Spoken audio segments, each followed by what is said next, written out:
ఉత్తరాదిపై పట్టు సాధించిన కమలం పార్టీ ఇక దక్షిణాది రాష్ట్రాలపై స్పెషల్గా ఫోకస్ పెట్టింది.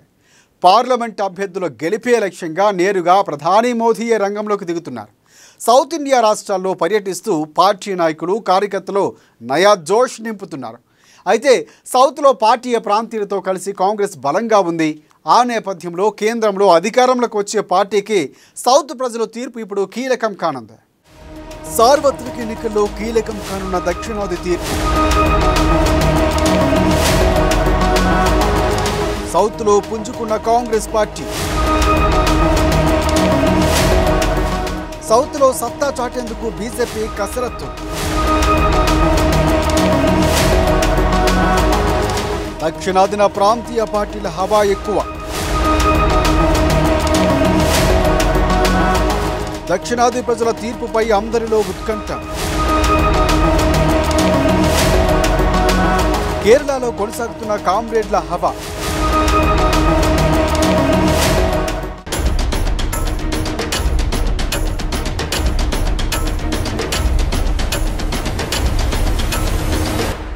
సార్వత్రిక ఎన్నికల్లో దక్షిణాదికి ఇప్పటి వరకు పెద్దగా ప్రాధాన్యత ఉన్నట్లు కనిపించదు.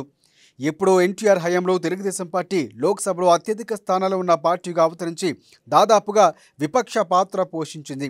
అయితే అప్పుడు ఉన్నది ఉమ్మడి రాష్ట్రం. ఉమ్మడి ఆంధ్రప్రదేశ్లో 42 లోక్సభ స్థానాలు ఉన్నాయి. ఇప్పుడు రాష్ట్ర విభజన తరువాత అవి 2 రాష్ట్రాల మధ్య విడిపోయాయి. తెలంగాణలో 17, ఏపీలో 25 అసెంబ్లీ స్థానాలు ఉన్నాయి. దీంతో తెలుగు రాష్ట్రాలకు జాతీయ స్థాయిలో ప్రాధాన్యత తగ్గింది. ఇక దక్షిణాది విషయానికి వస్తే ఇక్కడ చాలా వరకు ప్రాంతీయ పార్టీల హవా ఉండడంతో సార్వత్రిక ఎన్నికల్లో పెద్దగా ప్రాధాన్యత లేకుండా పోయింది. కానీ ఈసారి అలా కాదు. ఉత్తరాదిన కాంగ్రెస్ పార్టీ బలహీనపడటం, అదే సమయంలో దక్షిణాదిన పుంజుకుంటూ వస్తున్న సంకేతాలు స్పష్టంగా గోచరిస్తున్న నేపథ్యంలో 2024 సార్వత్రిక ఎన్నికల్లో దక్షిణాది రాష్ట్రాలపైనే అందరి దృష్టి కేంద్రీకృతమై ఉంది.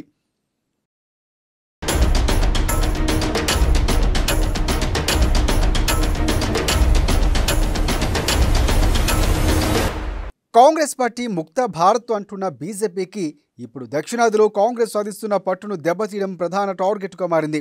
అదే సమయంలో దక్షిణాదిలో పార్టీ బలహీనతను దక్షిణాదిలో అత్యధిక స్థానాల్లో విజయం సాధించడం ద్వారా భర్తీ చేసుకుని కేంద్రంలో అధికారం హస్తగతం చేసుకోవడానికి భాగస్వామ్య పక్షాలు ఆకర్షించాలన్న పట్టుదలతో కాంగ్రెస్ పార్టీ ఉంది.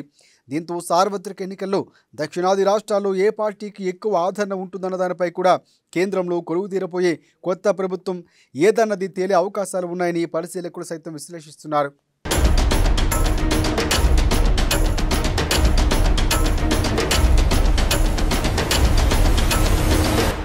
అందుకే తనకు పట్టు ఉన్న దక్షిణాదిపై సహజంగానే కాంగ్రెస్ పార్టీ ప్రత్యేక దృష్టి సారిస్తే కాంగ్రెస్ ముక్త భారత్ను సాకారం చేయలేకపోయినా దక్షిణాదిలో ఆ పార్టీ మరింత బలోపేతం కాకుండా చూడటమే లక్ష్యంగా బీజేపీ పార్టీ ఈసారి దక్షిణాది రాష్ట్రాలపై స్పెషల్ ఫోకస్ పెట్టింది.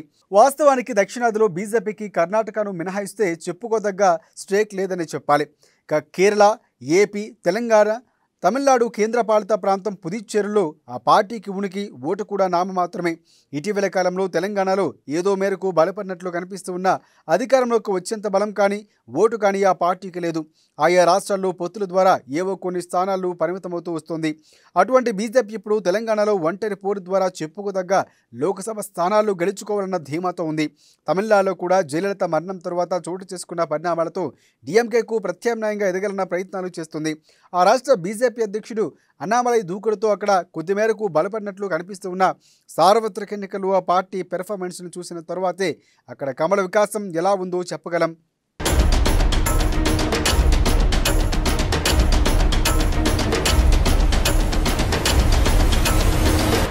ఇక ఏపీలో బీజేపీ పరిస్థితి ఎక్కడ వేసిన గొంగలి అక్కడే అన్న చందంగా ఉంది.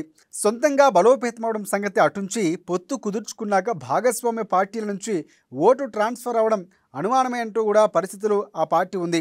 ఇక కేరళలో ఇప్పటికే వామపక్ష ఆధిపత్యమే కొనసాగుతుంది. దక్షిణాది రాష్ట్రాల్లో బీజేపీకి చెప్పుకోదగ్గ బలం ఉన్న రాష్ట్రం ఏదైనా ఉందంటే అది కర్ణాటక మాత్రమే. ఆ రాష్ట్రంలో మాత్రమే బీజేపీ సార్వత్రిక ఎన్నికల్లో డబుల్ డిజిట్ స్థానాలు దక్కించుకోవాలన్న విశ్వాసంతో ఉంది. కాంగ్రెస్కు దక్షిణాదిలో పెరుగుతున్న పట్టుకు చెక్ పెట్టడమే లక్ష్యంగా బీజేపీ ప్రత్యేక దృష్టి సారించడంతో ఈసారి సార్వత్రిక ఎన్నికల్లో దక్షిణాది రాష్ట్రాలకు ఇంపార్టెన్స్ పెరిగిందని చెప్పాలి. అందరి దృష్టి ఈ రాష్ట్రాలపైకే మళ్ళింది. ప్రతి రాష్ట్రం నుంచి లోక్సభలో కనీస ప్రాతినిధ్యం అన్న లక్ష్యంతో బీజేపీ పావులు కదుపుతోంది. మరి దక్షిణాది ఓటర్లు ఏ తీర్పు ఇస్తారన్నది వేచి చూడాల్సిందే.